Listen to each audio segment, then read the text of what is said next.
Hello everyone.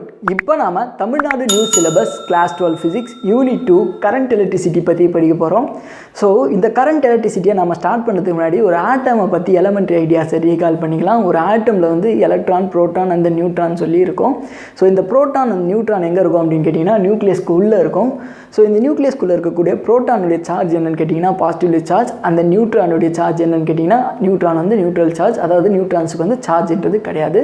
So இந்த proton and neutron எங்க இருக்கும்? நியூக்ளியஸ்க்குள்ள இருக்கும். ஸோ அடுத்தது பார்த்தீங்கன்னா எலக்ட்ரான்ஸ். இந்த எலக்ட்ரான் எங்கே இருக்கும் அப்படின்னா இந்த நியூக்ளியஸை சுற்றி ரிவால்வ் ஆகிட்டு இருக்கும். டிஃப்ரெண்ட் ஆர்பிட்டல்ஸில் இந்த நியூக்ளியஸை சுற்றி ரிவால்வ் ஆகிட்டு இருக்கும்.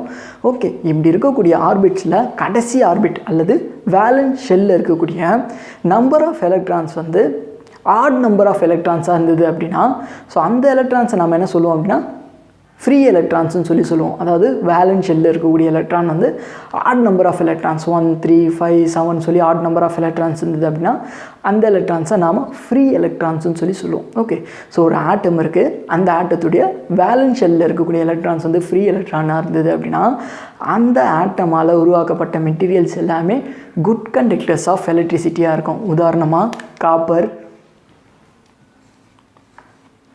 அயன், சில்வர், இந்த மாதிரியான மெட்டீரியல்ஸில் நீங்கள் வேலன்ஸ் எலக்ட்ரான் பார்த்தீங்க அப்படின்னா உங்களுக்கு வந்து ஆட் நம்பர் ஆஃப் எலக்ட்ரான்ஸ் இருக்கும். ஸோ இதை நாம் ஃப்ரீ எலக்ட்ரான்ஸ்னு சொல்லுவோம்.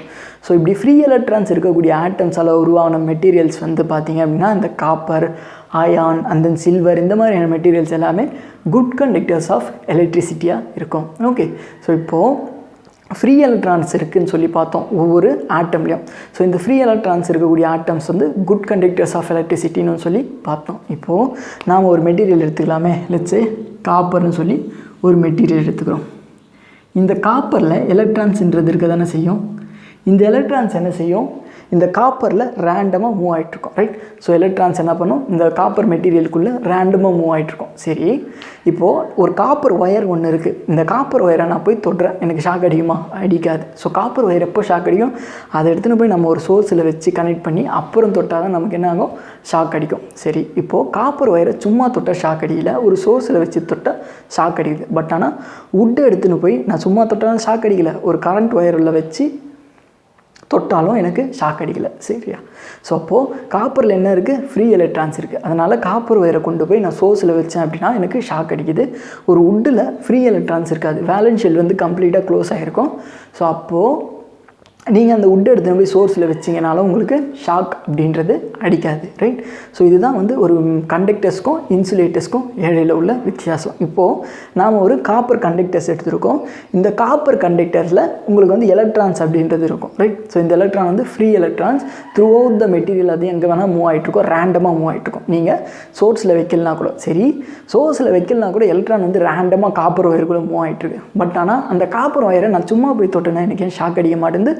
ஒரு சோர்ஸில் வச்சா ஷாக் அடிக்குதுன்னு கேட்டிங்க அப்படின்னா நம்ம ஒரு காப்பர் ஒயரை கொண்டு போய் சோர்ஸில் வைக்கும்பொழுது இந்த எலக்ட்ரான்ஸ் எல்லாமே ஒரே குறிப்பிட்ட டைரெக்ஷனில் மூவ் ஆக ஆரம்பிச்சிடும். ஓகே, ஸோ ஒரு எலக்ட்ரான் குறிப்பிட்ட டைரெக்ஷனில் மூவ் ஆச்சு அப்படின்னா உங்களுக்கு அந்த ஒயரில் வந்து கரண்ட் வந்து ஃப்ளோ ஆக ஆரம்பிச்சிடும், ரைட்? ஸோ இப்போது நீங்கள் அந்த ஒயரை தொட்டிங்கன்னா உங்களுக்கு ஷாக் அடிக்கும். ஸோ அப்போது ஒரு சோர்ஸில் நம்ம ஒயரை கொண்டு போய் வைக்கும்பொழுது என்ன ஆகுது? எலக்ட்ரான் டிஃப்ரெண்ட் டைரெக்ஷனில் மூவ் ஆகிட்டு இருந்த எலக்ட்ரானை ஒரு பர்டிகுலர் டைரெக்ஷனில் அந்த சோர்ஸ் வந்து என்ன பண்ணுது? அந்த எலக்ட்ரான்ஸை மூவ் பண்ணி வைக்குது. ஸோ அந்த சோர்ஸை தான் நம்ம என்ன சொல்கிறோம் அப்படின்னா பேட்டரின்னு சொல்கிறோம். ஸோ இந்த பேட்டரியை நம்ம எப்படி ரெப்ரசென்ட் பண்ணுவோம் அப்படின்னா 2 பேரலல் லைன்ஸ், அதாவது ஒரு பெரிய லைன் அண்ட் தென் ஒரு சின்ன லைன் வித் சம் எக்ஸ்டெண்டட் லைனை யூஸ் பண்ணி நாம் பேட்டரியோட சிம்பிளை போடுவோம். ஸோ இதுதான் சிம்பிள் ஆஃப் பேட்டரி. ஓகே, இப்போது இந்த பேட்டரியை வச்சோடனே என்ன நடக்குது அப்படின்றத நாம் வாட்டர் பைப் மூலமாக தெரிஞ்சிக்கலாம். முதல்ல நம்ம என்ன பண்ண போகிறோம் அப்படின்னா ஒரு வாட்டர் பைப் எடுத்துக்க போகிறோம். இப்போது வாட்டர் பைப்பை ஒரு முனையை ஹைட்லேயும் இன்னொரு முனையை கிரவுண்டுக்கிட்டேயும் வச்சு ஹைட்டாக இருக்கிற இடத்துல நாம் கொஞ்சம் தண்ணி ஊற்றணும் அப்படின்னா என்ன ஆகும்? கிரவுண்டுக்கிட்ட இருக்கிற அவுட்லெட் வழியாக தண்ணி வெளியே வர ஆரம்பிச்சிடும், ரைட்? ஸோ வாட்டர் ட்ராப்லெட்ஸ் வந்து லோவர் பொட்டென்ஷியலில் இருந்து வெளியே வரும். ஓகே, ஸோ ஹைட்டாக இருக்கிறது வந்து ஹையர் பொட்டென்ஷியல், கிரவுண்டு கிட்டே இருக்கிறது வந்து லோவர் பொட்டென்ஷியல். ஸோ அப்போது நம்ம தண்ணியை கொஞ்சம் ஹைட்டாக இருக்கிற இடத்துலேருந்து ஊற்றணும் அப்படின்னா அது வந்து கிரவுண்டு கிட்டே இருக்கிற கீழே இருக்கிற இடத்துல வழியாக வெளியே வர ஆரம்பிச்சிடும். ரைட். ஸோ அப்போ ஹைட்டாக இருக்கிற இடம் என்ன சொல்லுவோம், ஹையர் பொட்டென்ஷியல் இருக்குது. ஸோ கிரவுண்டு கிட்டே இருக்கிற இடம் என்ன சொல்லுவோம், லோவர் பொட்டென்ஷியல் இருக்குதுன்னு சொல்லுவோம். ரைட். ஸோ அப்போது தண்ணி எப்படி வருது, higher potential to lower potential வருது. ஸோ இப்போ இந்த பொட்டென்ஷியல் கிரேடியன்ட் அப்படி இருந்தால் தான் நமக்கு வந்து தண்ணி வந்து ஃப்ளோ ஆகும். அதே போல் தான் கரண்ட்டில் வந்து potential gradient. Okay, so potential gradient அப்படின்றது இருந்தால் தான் உங்களுக்கு வந்து ஒரு எலக்ட்ரிக் சர்க்யூட்டில் கரண்ட் ஃப்ளோ ஆகும். ஸோ அப்போ பேட்ரி என்ன பண்ணுது, இந்த பொட்டென்ஷியல் கிரேடியண்ட்டை உருவாக்கி கொடுக்குது. ஸோ அதை தான் நாம் இப்போது பார்க்க போகிறோம். இதுக்காக நம்ம என்ன பண்ணலாம் அப்படின்னா ஒரு எலக்ட்ரிக் சர்க்யூட் எடுத்துக்கலாம். ஓகே, ஸோ அதில் நான் ஒரு பல்ப் வச்சுருக்கேன். ஸோ அந்த சர்க்யூட்டை நான் என்ன பண்ண போகிறேன் அப்படின்னா ஸ்ட்ரெயிட்டாக எடுத்துன்னு போய் ஒரு பேட்டரிலாம் வைக்காமல் கனெக்ட் பண்ணிடுறேன். இப்போது பல்பு க்ளோ ஆகுமா, பல்பு க்ளோ ஆகாது. ஏன், இதில் எதுவுமே நான் பேட்டரி கொடுக்கல, அப்போது பல்பு க்ளோ ஆகுது. ஸோ பேட்டரி கொடுக்கலனா ஏன் பல்பு க்ளோ ஆகுது, அதில் தான் எலக்ட்ரான்ஸ் இருக்குது, க்ளோ ஆகணும்லன்னு கேட்கலாம். Electrons as well as move ஆகிட்டு இருக்குது, ஏன் க்ளோ ஆகலை அப்படின்னு சொல்லி நீங்கள் கேட்கலாம். எலக்ட்ரான்ஸ் வந்து மூவ் ஆகுது, பட் ஆனால் ரேண்டம் டைரெக்ஷனில் மூவ் ஆகிட்டுருக்கு. ரைட். ஸோ 100 எலக்ட்ரான் வந்து ஒரு ஒயரில் இருக்குதுன்னு சொல்லி வச்சுப்போம். ஓகே, சும்மா அசியூம் பண்ணிக்கலாம். இப்போது இந்த 100 எலக்ட்ரானில் 25 எலக்ட்ரான் என்ன பண்ணோம், லெஃப்ட் டு ரைட் மூவ் ஆகும். இன்னொரு 25 electron right to left move ஆகும். இன்னொரு 25 எலக்ட்ரான் டாப் டு பாட்டம், இன்னொரு 25 எலக்ட்ரான் பாட்டம் டு டாப்னு மூவ் ஆகும். அப்போது நெட் டிஸ்பிளேஸ்மெண்ட் ஆஃப் எலக்ட்ரான்ஸ் எவ்வளோ இருக்கும், 0 தான் இருக்கும். அப்போ அந்த ஒயரில் கரண்ட் ஃப்ளோ ஆகுமா, ஃப்ளோ ஆகாது. ஸோ எலக்ட்ரான்ஸ் ஆக்சிலரேட் ஆகி ஒரு பர்டிகுலர் டைரெக்ஷனில் மூவ் ஆச்சுன்னா மட்டும்தான் உங்களுக்கு வந்து ஒரு ஒயர் வழியாக கரண்ட் வந்து ஃப்ளோ ஆக ஆரம்பிக்கும். ரைட். ஸோ அப்போது நெட் டிஸ்பிளேஸ்மெண்ட் 0வாக இருக்கும் பொழுது உங்களுக்கு வந்து எலக்ட்ரான் ஆக்சிலரேட் ஆகலை அப்படின்னா என்ன, அது வந்து ரேண்டமாக மூவ் ஆகிட்டுருக்கு. ஸோ அதனால் உங்களுக்கு அந்த ஒயரில் கரண்ட் அப்படின்றது ஃப்ளோ ஆகாது. சரி, இப்போது பேட்டரியை வச்சா என்ன நடக்குதுன்னு பார்க்கலாம். இப்போ நான் என்ன பண்ண போகிறேன் அப்படின்னா, ஸோ இந்த சர்க்யூட்டில் ஒரு பேட்டரியை கொண்டு வந்து கனெக்ட் பண்ண போகிறேன்.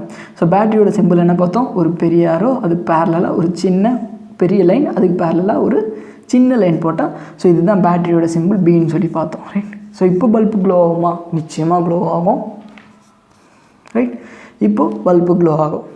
ஸோ இப்போ ஏன் பல்பு க்ளோ ஆகுது, முன்னாடி ஏன் க்ளோ ஆகலைன்னா, முன்னாடி வந்து நம்ம வந்து இங்கே ஒரு பொட்டென்ஷியல் கிரேடியண்ட்டை செட்டப் பண்ணல. ஸோ பொட்டென்ஷியல் கிரேடியண்ட் என்ன பண்ணுது, எலக்ட்ரான்ஸை ஹையர் பொட்டென்ஷியல்லேருந்து லோவர் பொட்டென்ஷியலுக்கு தள்ளி விடுது. ஸோ அதை தான் பேட்ரி செய்யுது. அப்படி தள்ளி விடும்பொழுது என்ன ஆகுது, எலக்ட்ரான்ஸ் வந்து அந்த ஒயரில் ஒரு குறிப்பிட்ட டைரெக்ஷனில் மூவ் ஆக ஆரம்பிச்சிடுது.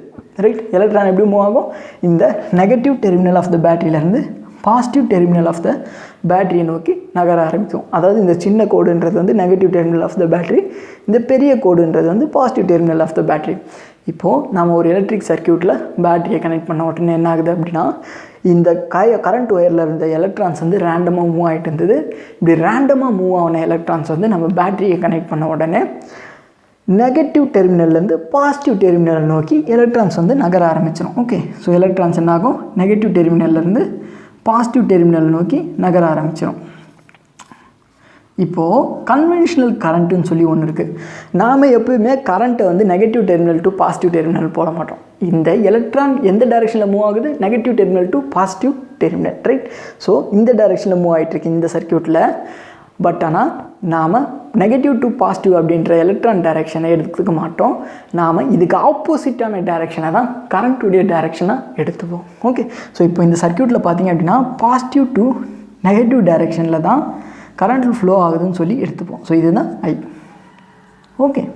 ஸோ இதை தான் நம்ம என்ன சொல்கிறோம் அப்படின்னா கன்வென்ஷனல் கரண்ட்டுன்னு சொல்லி சொல்கிறோம். அதாவது எலக்ட்ரான் வந்து நெகட்டிவ் டெர்மினல் ஆஃப் த பேட்டரியிலேருந்து பாசிட்டிவ் டெர்மினல் ஆஃப் த பேட்டரிக்கு போவோம்.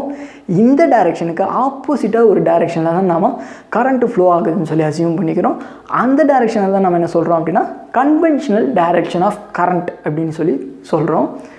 நாம் அடுத்த கிளாஸில் மொபிலிட்டினா என்ன, ஆஸ் வெல் அஸ் ட்ரிஃப்ட் வெலாசிட்டினா என்ன, மைக்ரோஸ்கோபிக் மாடல் ஆஃப் கரண்ட் என்னன்னு சொல்லி பார்க்கலாம். Thank you very much.